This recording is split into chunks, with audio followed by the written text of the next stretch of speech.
ইলিশ মাছকে সামনে থেকে না দেখলে বোঝা যায় না এর সৌন্দর্য।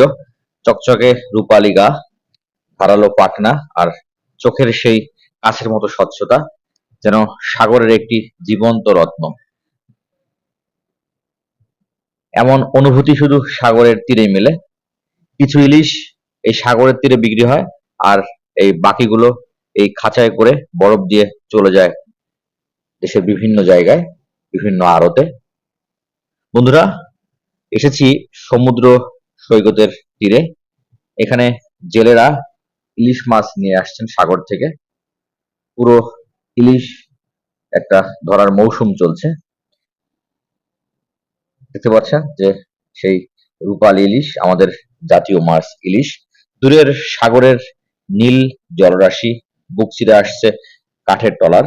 এক একটা ট্রলারে 4-5 জন করে জেলে, হাতে জাল, পরনে লুঙ্গি ও গামছা পেছানো মাথায়, যেন এক একজনে প্রকৃতির সাথে লড়াই করে তারা বিজয়ী সৈনিক।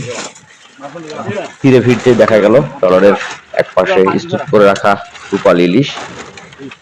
তবে ইলিশগুলো কিন্তু জীবিত নাই, কারণ ইলিশ মাছ কিন্তু ধরার পরে খুব একটা বেশি সময় জীবিত থাকে না।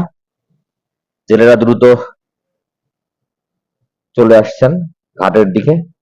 কিছু ক্রেতা বা কিছু পর্যটক, আমার মতো কিছু কৌতূহলী চোখ, তাদের ইলিশগুলো দেখার জন্য আমরা ভিড় করছি। বন্ধুরা, জেলেদের ব্যস্ততা একটু ফুরাতেই আমি আসলে এগিয়ে যাই সাগরের দিকে। তখন সূর্য ঠিক মাথার উপরে বিরাজ করছে।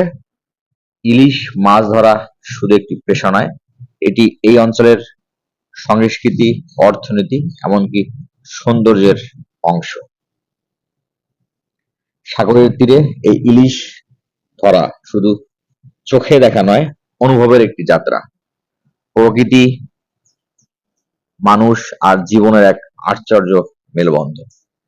যদি আপনারা কোনোদিন সময় পান, অবশ্যই সাগরের তীরে আসবেন, বিশেষ করে মৌসুমের এই সময়গুলোতে। তাহলে আপনারা ইলিশ মাছ দেখার বা টাটকা একটা গন্ধ নেওয়ার একটা তৃপ্তি পাবেন। আপনারা দেখছেন আমি ঠিক এই মুহূর্তে রয়েছি ঝাউবনের পাশে, আর তার সামনে রয়েছে সাগরের সেই মন মাতানো ঢেউ, সেই বিশাল সমুদ্র সৈকত। এখানে কিন্তু জেলেরা জাল দিয়ে চিংড়ি মাছ ধরছেন। আর দেখতে পাচ্ছেন যে অনেকগুলো ট্রলার কিন্তু ইলিশ মাছ নিয়ে তীরে এসেছে।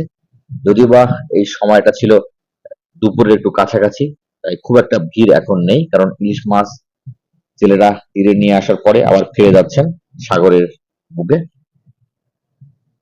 সবাই ভালো থাকবেন। যদি ভিডিওটি ভালো লাগে অবশ্যই দেখবেন, লাইক করবেন, শেয়ার করবেন, ফলো করবেন। আল্লাহ হাফেজ।